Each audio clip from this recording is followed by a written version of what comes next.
안녕하세요. 전 40대 후반에 딸아이 둘을 키우고 있는 아빠입니다. 어쩌다 보니 제가 이런 곳에 사연을 보내게 되네요.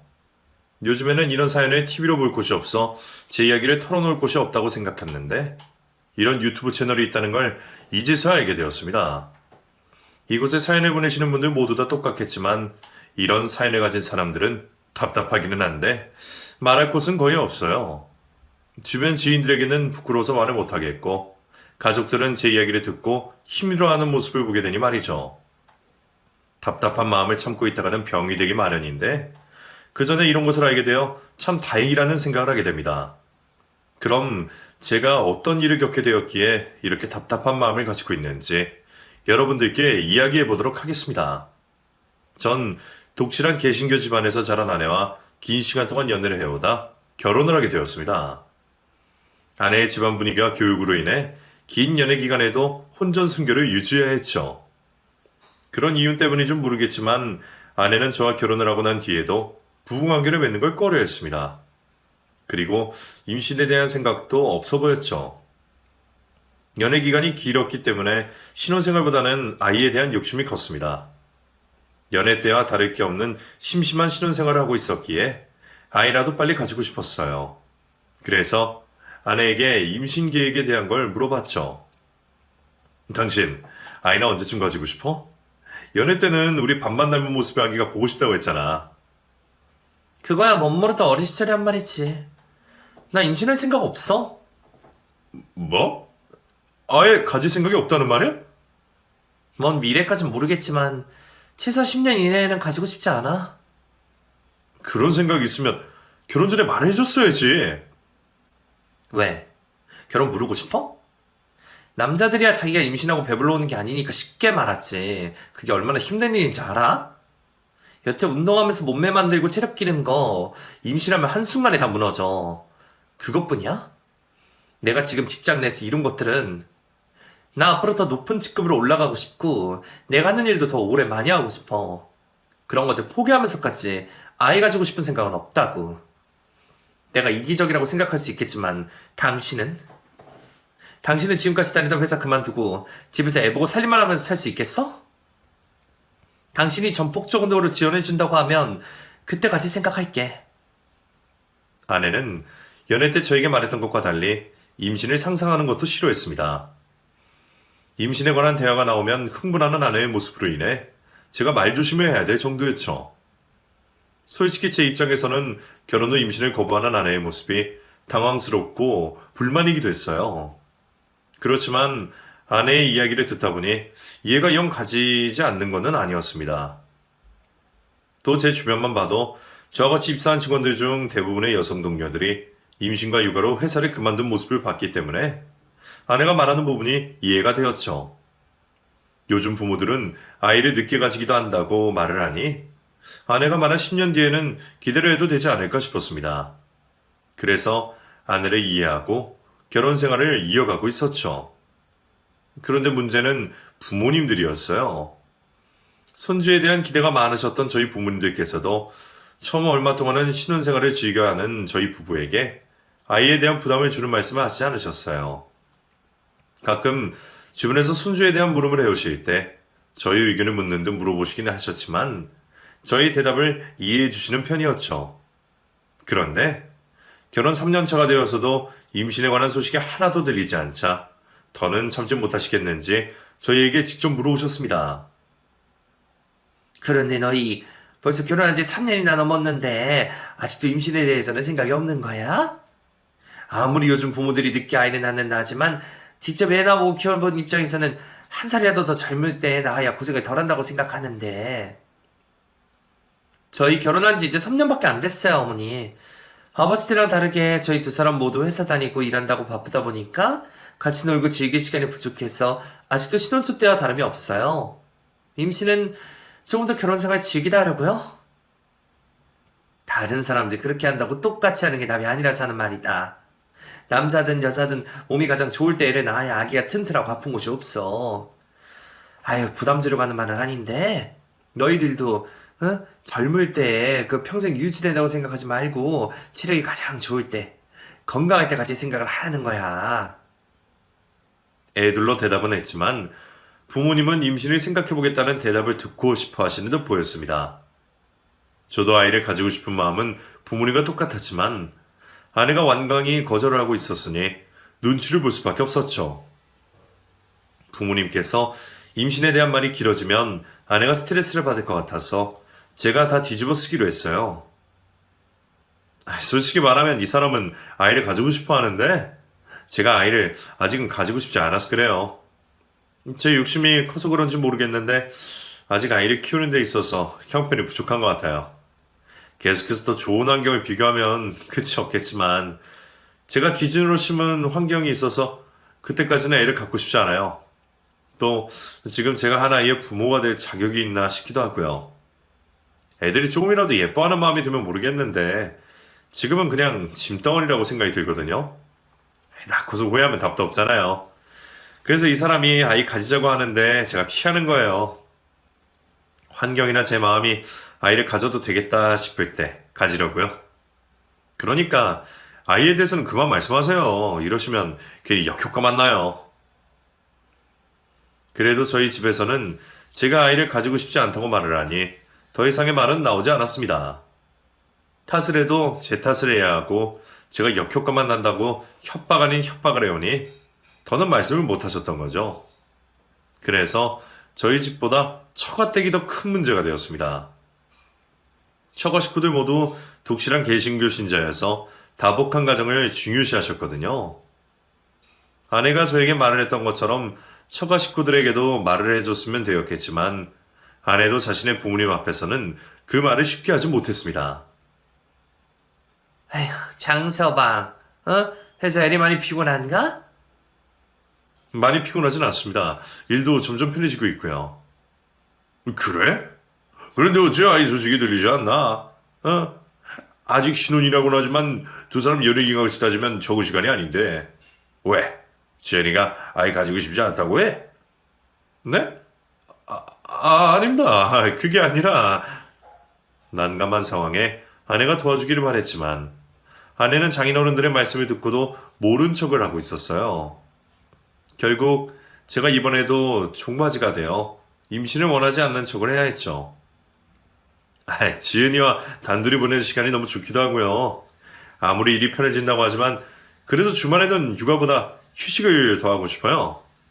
요즘에는 하고 싶은 것도 많고 해봐야 하는 것들도 많아서 우선 임신 계획은 뒤로 미루고 있습니다.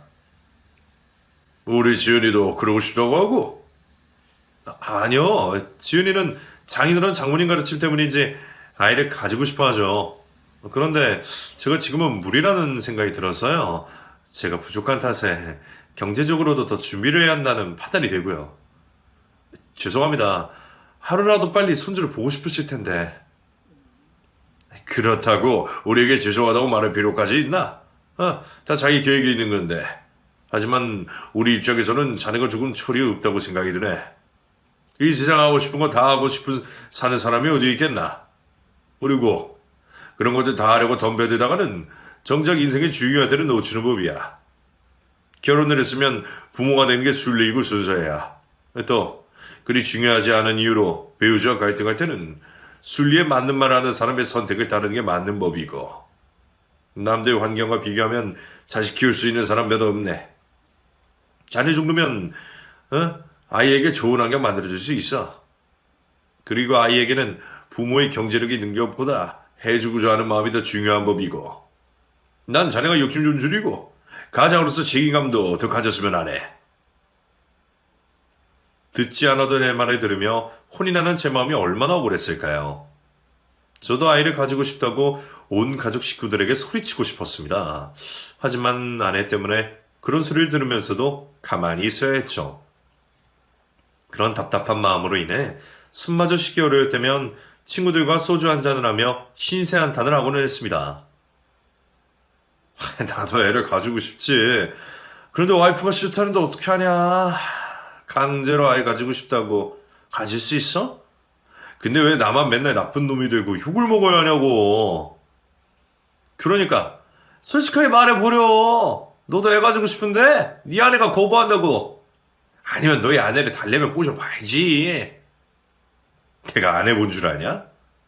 사고 싶은 거 다 사준다고 말도 해봤고 육아휴직에 사람까지 써서 애 돌보겠다고 말까지 해봤어. 원한다면 각서까지 써준다고. 만약에 사람 쓸 돈 없으면 우리 엄마 여동생한테라도 내가 맡기겠다고 했다. 그런데도 안 된대. 임신 가지고는 아주 칼이야 칼. 이렇게 되니까 잘 모르겠다. 내가 결혼을 한 게 잘한 짓인지. 어찌 연애 때보다 더 서먹서먹한 것 같고 애는 평생 기대도 못할 것 같고 내가 이러려고 결혼한 게 아닌데. 그나마 친구들 앞에서 속마음을 털어놓으면 며칠간은 마음이 풀어진 채 한결 편안한 마음으로 지낼 수 있었습니다. 하지만 얼마 못 있어 답답한 결혼 생활로 인해 제 마음도 답답해져 갔죠. 그런데 갑자기 아내가 무슨 바람이 불었는지 임신에 대해서 먼저 말을 꺼내주었어요. 여느 날과 마찬가지로 회사에서 퇴근을 하고 돌아온 날이었죠. 회사 퇴근 후 매일 수영장을 다녀와서 저보다 늦게 집으로 오는 아내가 웬일인지 먼저 집에 와 있었습니다. 당신 오늘은 수영 안 갔나 보네? 매일 수영 다니는 게 무리여서 이제 일주일에 3번만 가려고. 또 당신에게 할 말도 있고. 할 말? 중요한 말이야? 우리 두 사람한테 중요한 일이지. 나 임신하고 싶어? 요즘 들어서 우리 아이에 대한 생각이 많이 들고 운동하는 것과 별개로 체력도 점점 떨어지는 것 같아서 언제까지 미룰 순 없을 것 같아. 시부모님께서 하신 말씀이 딱 맞아. 젊게 살려고 노력한다고 한데 신체의 노화까지 막을 수 있나? 그래서 이때를 놓치면 안 될 것 같아서. 근데 왜 그런 표정이야? 이제 아이 가질 생각이 없어졌어? 아니, 그럴 리가 있나? 그냥 좀 당황스러워서. 얼마 전까지만 해도 임신 이야기 꺼내지도 못하게 하던 당신이었으니까. 난 좋은데? 이게 무슨 일인가 싶네? 내가 알아보니까 늦게 임신하는 게 좋지가 않더라고. 그래서 며칠 전부터 임신에 대해서도 공부해보고 내 배란 주기도 확인해봤어. 생물학적으로 따지면 벌써 늦은 나이니까 하루라도 더 빨리 임신해야지. 내가 당신 몸에 좋은 것들도 많이 사놨으니까 앞으로 내가 세운 임신 계획표에 맞춰서 생활하는 걸로 하자. 갑작스러운 아내의 변화된 모습에 당황스럽기는 했지만 저의 대환영이었습니다. 일이 이렇게 풀릴 거라고는 생각도 하지 못했었는데 아내는 본래 자기 성격처럼 이미 임신에 대한 계획을 다 세운 후였어요. 저는 아내가 하라는 대로만 하면 되었죠. 의미가 있나 싶었지만 임신에 좋다고 하는 음식도 먹었고 아내가 챙겨주는 영양제도 복용했습니다. 그렇게 아내의 철두철미한 준비와 계획 아래 임신 시도를 하다 보니 바로 좋은 결과가 있었어요. 뜻하지 않게 되는 게 임신이라고는 하지만 그래도 주변 사람들을 보니 꽤나 장기간 동안 임신을 시도하던데 이렇게 금방 되는 게 맞나 싶었죠. 아내가 보여주는 임신 테스트기의 두 줄을 보면서도 믿기지가 않았습니다. 어쨌거나 좋은 게 좋다고 병원 결과도 임신이기를 바랬죠. 다음날 점심시간을 이용하여 아내가 산부인과에 임신이 판정을 받게 되었고 그 소식에 저는 밥을 먹는 도중 일어나 소리를 지를 만큼 환호를 하게 되었죠. 드디어 저도 아빠가 된 거예요. 우리 두 부부 사이에 평생 자식이라고는 없을 줄 알았습니다. 친구들과 우스갯소리로 개라도 여러 마리 키워 그 새끼들을 돌보는 걸 자식이라 대신 생각하며 살아야겠다고 말을 할 정도였죠. 그 정도로 자식에 대한 생각은 접고 있던 상황에 아내의 임신 소식은 기적과 같은 소리였어요. 자신에게 중요한 것이 얼마나 많은지 그리고 그것들 모두 이루고 싶을 만큼 욕심이 큰 아내라는 걸 알았던 저는 모든 것을 포기하고 임신을 선택한 아내가 너무 고마웠습니다. 모든 남편이 그렇겠지만 아내를 위해서는 뭐든지 다 해주고 싶었어요. 그래서 정말 극진히 모셨다고 말해도 될 만큼 임신한 아내를 돌봐줬죠. 그렇게 아빠와 엄마의 사랑을 잔뜩 받았던 덕분인지 아이들은 만 달이 되지 않아 태어났고 그럼에도 몸 건강하게 태어났죠. 쌍둥이 공주님들이었어요. 얼마나 예쁜지 아이들을 너무나도 안고 싶으면서도 혹시 저 때문에 생체이가 생기지 않을까 저 자신을 불안해하며 겨우겨우 아이들을 안을 수 있었죠. 너무 사랑스럽습니다. 이 세상에 가장 아름다운 그 무엇과도 비교해도 상대가 되지 않을 만큼이요. 꼼지락거리는 모습과 하품을 하는 모습에 너무 예뻐 쓰러질 것 같았죠. 바라고 바랬던 아이들이었던 만큼 정성을 들여 키우게 되었습니다. 아이들을 낳아준 아내가 너무 고마워 아내에게도 뭐든지 다 해주었죠. 아이들이 엄마와 머무는 병원을 떠나기 싫었어요. 그런 마음은 아내가 산후조리원에 가서도 또 집에서 아이들을 돌보고 있을 때도 마찬가지였죠. 발길이 차마 떨어지지 않는다는 게 무슨 말인지 알겠더라고요. 집 현관에 나서면 바로 뒤를 돌아 아이들에게 가고 싶었습니다. 그런데 아내는 저와 달라 보였어요. 쌍둥이 딸들의 모유 수유 기간이 끝나기도 전에 자기 몸매 걱정을 하고 아이를 귀찮아하며 모성애가 부족한 모습을 보였죠.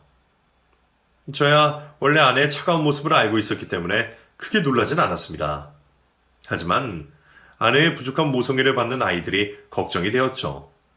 그러다 보니 제가 아내의 부족한 자리까지 아이들에게 채워주기 위해 노력을 했던 것 같아요. 제가 좋아서 하는 행동이었으니 노력을 했다고 말하긴 그렇지만 하여튼 아이들에게 정말 최선을 다했습니다. 딸바보는 당연했고 딸들과 붙어있기 위해 친구, 가족 약속은 모두 외면했죠.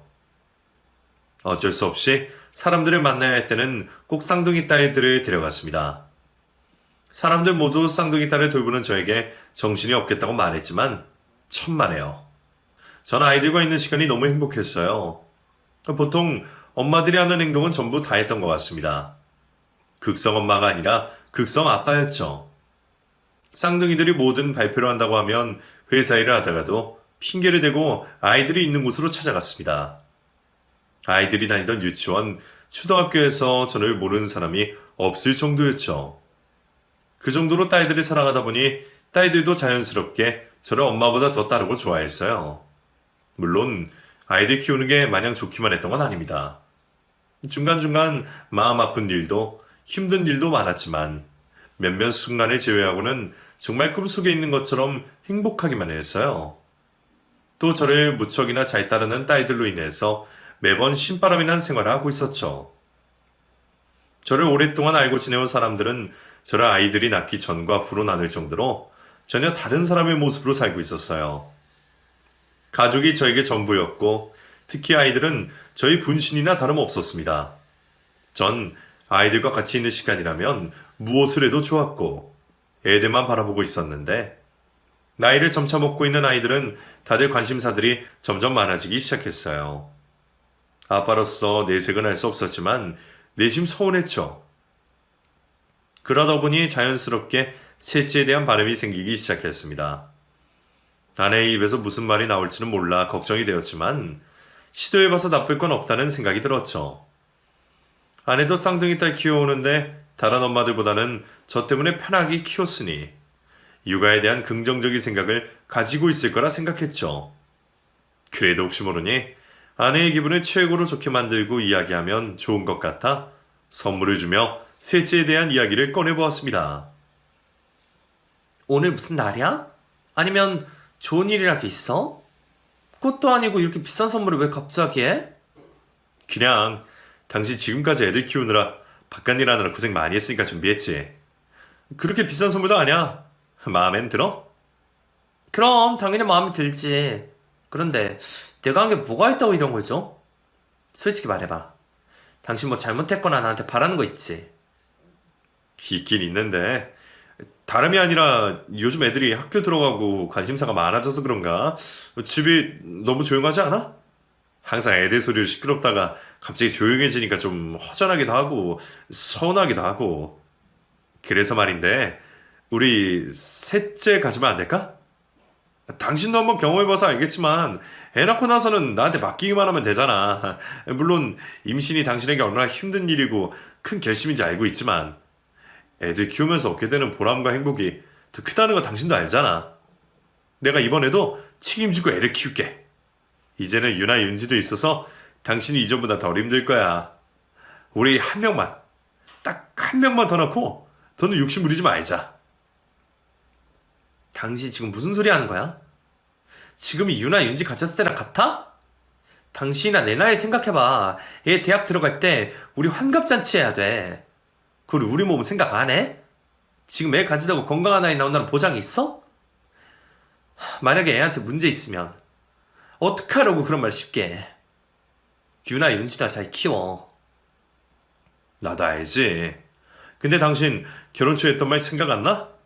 그때는 10년 뒤에 애 가질지 생각해본다고 했잖아. 그때 당신이 한 말대로 생각하면 지금 아이를 가진 게 늦은 게 아니야. 나 혹시 몰라서 운동도 꾸준히 하고 있었어. 그래서 그때보다 체력도 더 좋고. 요즘 부부들 애 낳는 나이 보면 우리가 늦은 나이도 아닌데. 아이 하나만 더 가지면 안 될까? 싫어. 절대 안 나. 한 번만 더 임신 아이 낳자고 하는 소리 했다가 봐. 나 그날 바로 짐 싸들고 집 나갈 거야. 난 유나 윤지 키우는 걸로 만족하니 애 가지고 싶으면 나랑 이혼해서 다른 여자 사이에 놨던가 해. 결국 제가 한 제안은 아내에게 구박을 듣는 걸로 끝이 났습니다. 그런데 아내의 확고한 거부 표시에도 쉽게 포기가 되지 않더라고요. 아무래도 과거 똑같은 경험이 있어서 더 그랬던 것 같습니다. 유나 윤지를 가질 때도 그전에는 지금보다 더 완강히 임신을 하지 않겠다고 말을 해왔던 아내였으니까요. 아내의 마음이 또 언제 변할지 모른다고 생각했습니다. 그때가 언제가 될지는 모르겠지만 말이죠. 그렇다면 지금 건강한 제 정자를 유지하는 일이 가장 중요하다고 생각이 들었어요. 운동과 생활 식습관만으로는 건강함을 유지할 수 없었으니 정자를 냉동시키기로 했습니다. 요즘에는 임신이 어려운 부부들도 쉽게 한다고 들어서 저도 거부감이 들지 않았죠. 만약을 위해서 준비를 해놓는 게 좋겠다고 생각했어요. 아내가 알게 되면 난리를 칠까 싶어 아내 몰래 병원을 예약하게 되었습니다. 그렇게 병원을 찾게 되었고 몇 가지 자가진단 테스트하고 선생님과 상담을 한 이후에 정자를 확인하게 되었죠. 정자를 정식으로 냉동하기 전 활동성과 모양을 확인해야 한다고 했습니다. 그렇게 검사 결과를 기다리고 있던 중이었어요. 제 이름을 불러 의사 선생님이 계시는 진료실로 들어가게 되었죠. 그런데 그곳에서 충격적인 말을 듣게 되었습니다. 방에 들어가자마자 굳은 표정의 의사 선생님을 보게 된 저는 불안한 마음에 먼저 여쭙게 되었어요. 무슨 큰 문제가 있나요? 그런 건 아니고요. 여기까지 오신 건 기대하신 바가 있으신 것 같아서 이런 말씀드리기가 저로서도 죄송하네요. 그럼 검사 결과 말씀드리겠습니다. 환자분 선천적 무정자증이시네요. 네? 그럴 리가 없는데요. 저도 혹시나 싶어서 정자체 치유에 몇 가지 검사를 환자분께 더 해드렸는데 그 결과 선천적 무정자증으로 나오십니다. 피검사 결과로 나온 거고 더 확실한 결과를 위해서는 염색체 검사나 조직 검사를 해봐야겠지만 우선은 정상적으로 정자를 생성할 수 없는 선천적 무정자증을 가지고 계십니다. 이런 결과를 말씀드려서 죄송합니다. 말이 되지 않는다고 생각했어요. 그래서 다른 병원을 찾아가 확인을 재차해보게 되었죠. 하지만 검사 결과는 마찬가지였습니다. 모두 다 선천적 무정자증이라고 했죠. 그럼 도대체 내 딸들은 어떻게 된 건가 싶었어요. 의사 선생님들 모두 임신을 시킬 수 없는 몸이라고 하니 도저히 이해가 되지 않았죠. 확인을 하고 싶었습니다. 그때까지만 해도 두 딸이 제 아이가 맞는지 확인을 하는 게 아니라 제 딸이 맞는데 왜 내가 무정자증인지 그것에 대한 확인을 하고 싶었죠. 전 두 딸이 제 아이들이라는 것에 확신을 하고 있었습니다. 그렇게 집으로 돌아온 저는 아내 몰래 두 딸들과 유전자 검사를 의뢰하게 되었죠. 그런데 믿고 싶지 않은 결과가 나왔습니다. 두 딸이 생물학적으로 제 아이가 아니라는 결과였죠. 믿어지지 않았습니다. 검사 결과를 부정하고 있었죠. 그래서 몇 번이나 재검사를 받게 되었어요. 하지만 그때마다 검사 결과는 동일하게 나왔습니다. 결국 검사 결과를 인정할 수밖에 없었고 이 결과에 대한 모든 사실을 알고 있는 아내에게 따져 묻기로 했죠. 아이들이 집에 없는 날 퇴근하는 아내에게 검사 결과지를 내밀게 되었어요. 발뺌할 수 없는 증거를 내밀자 아내는 그제서야 저에게 모든 사실을 털어놓았습니다. 저와 결혼을 준비하던 중에 다른 남자를 만나 외도를 하게 되었다고 했습니다. 아내가 다니던 수영장 강사였던 사람과 말이죠. 그 남자와 결혼하기 전까지만 관계를 이어오려고 했는데 처음 생각했던 것처럼 되지 않았다고 했어요. 배우자가 있는 상황에서 다른 남자와 연애를 하는 묘한 스릴이 있었다고 했죠. 또 연애를 즐기는 것 이외에 서로에 대한 감정이나 기분을 신경 쓰지 않아도 되었으니 즐기기만 하면 되는 그 관계가 좋았다고 하고요. 어떤 이유에서든 두 사람 중 한 명이라도 그 관계를 멈추고 싶다 한다면 구질구질하게 붙잡지 않고 멈추려 했다고 합니다. 하지만 두 사람 모두 쉽고 편하게 자신의 욕망을 채울 수 있는 관계를 멈추지 않았죠. 그러다 한순간의 실수로 인해 남자의 아이를 아내가 임신하게 되었다고 했습니다. 어떤 이유에서 그런 행동을 한지는 모르겠지만 아내는 그 남자의 아이를 낳기로 결심을 했고요. 하지만 저와 부부관계를 자주 가지지 않았던 탓에 의심받을까 걱정했고 그런 이유로 갑작스레 저에게 임신 계획을 가지자고 말을 한 거죠. 보통의 남자들이 임신 주기를 잘 모르고 계열수 계산도 어설프게 알고 있다 보니 그 이후에 절 속이는 건 쉬웠다고 해요. 전 아내가 외도를 할 거라고 생각도 못하고 있었으니 아내의 뱃속의 아이들이 제 아이가 맞다고 또 아내가 조금 일찍 출산하게 된 거라고 믿고 있었고요. 그렇게 불륜 상대의 아이들을 출산한 아내는 죄책감과 불안함에 시달렸다고 했습니다. 제가 아이들을 아끼고 사랑해주는 모습을 볼 때마다 항상 미안했다고 하네요. 그리고 불륜남의 얼굴에 닮아가는 아이들을 볼 때마다 모든 사실이 밝혀질까 두려움에 떨고 있었고요. 그래서 모든 사실이 밝혀진 지금 앞으로 무슨 일이 생기게 될까 두렵기도 하면서 한편으로는 마음이 편하다고 했죠.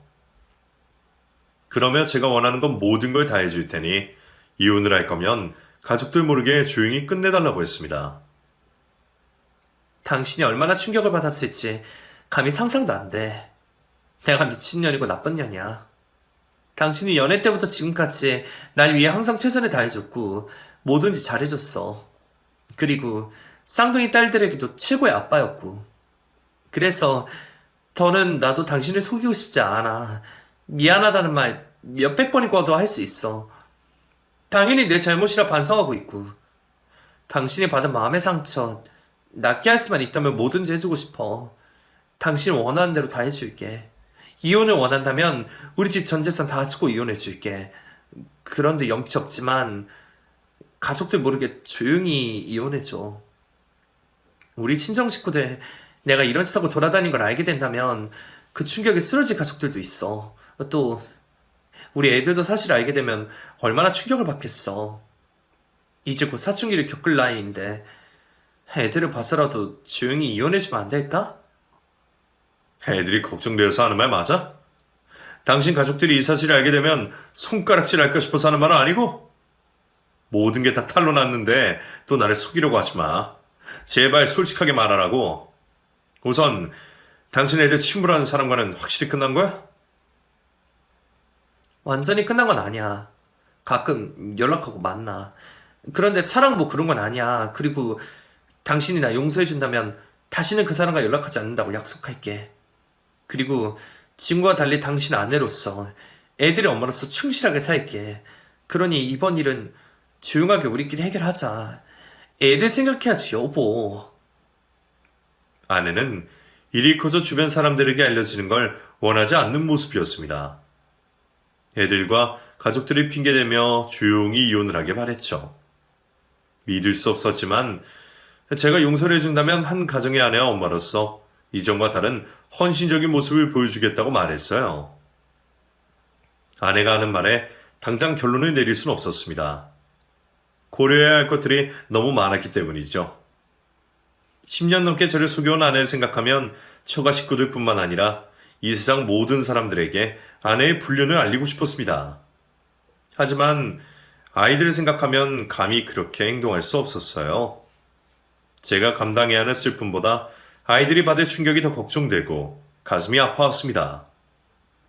이미 벌어진 일로 시간을 되돌릴 수도 없으니 아이들이 다 자랄 때까지 가족의 형태만 유지하는 게 더 나은 선택인지 고민하게 되었죠. 제 인생보다는 아이들의 앞날에 더 도움이 되는 선택을 해야만 했어요. 그렇게 여러 선택지를 만들어 놓고 신중에 신중을 기하며 고민을 하고 있었습니다. 그리고 그날 역시 회사에서 퇴근을 하고 돌아온 저는 제 서재로 들어가 앞으로 내리게 될 선택을 고민하고 있었죠. 한숨밖에 나오지 않는 상황에 답답해하고 있을 무렵 딸아이들이 방문을 노크하고 안으로 들어왔어요. 아이들에게 어두운 모습을 보일 수 없던 저는 밝은 얼굴을 유지하며 무슨 일이냐 물어보게 되었죠. 왜? 아빠가 도와줄 게 있어? 아니요, 그게 아니라 무슨 일인데 그렇게 말 꺼내기 힘들어해? 혹시 아빠가 아빠 때문에 그래? 요즘 아빠가 회사 일한다고 우리 공주님들이 신경을 너무 못 써줬어? 그렇다면 아빠가 미안해. 이번 주말에는 아빠가 우리 공주님들에게만 신경 쓸게. 아빠, 그게 아니라 우리 아빠가 어떤 상황이신지 다 알고 있어요. 저희 때문에 고민하고 계시잖아요. 고민이라니? 그게 무슨 말이야? 아빠 회사 일 때문에 그런 거지 너희들 때문에 고민하고 있는 거 하나도 없어. 아빠 거짓말하지 마세요. 저희도 상처받지 않게 하려고 고민하고 있는 거 다 알고 있어요. 아빠가 엄마랑 안 좋은 상황이 있다는 거 저희도 다 알고 있다고요. 어떻게 알았는지 모르겠지만 엄마랑은 잠깐 다툰 것뿐이야. 엄마랑 아빠가 다른 집 부모님들보다 덜 싸서 그런 거지? 다른 집 부모님들 모두 이 정도 부부싸움을 해. 어쨌든 너희에게 엄마 아빠가 이런 모습 보여서 미안해. 그런 거 아니라는 거 안다고요. 저희 아빠 친자식 아니잖아요. 우리도 자세히는 모르지만 엄마가 아빠에게 어떤 잘못을 했는지 또 아빠가 무슨 고민하고 계신지 알고 있어요. 무슨 소리야. 너희가 내 자식이 아니라니. 그런 말 장난이라도 함부로 하면 안 돼.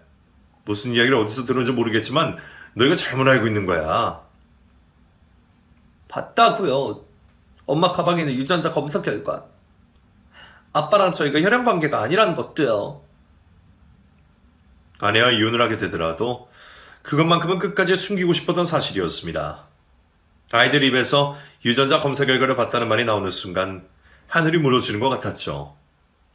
잘못을 저질렀던 건 아내였지만 제가 검사라는 행동으로 인해 아이들이 이런 일을 알게 되었다고 생각이 들어 아이들의 얼굴을 똑바로 쳐다볼 수가 없었습니다.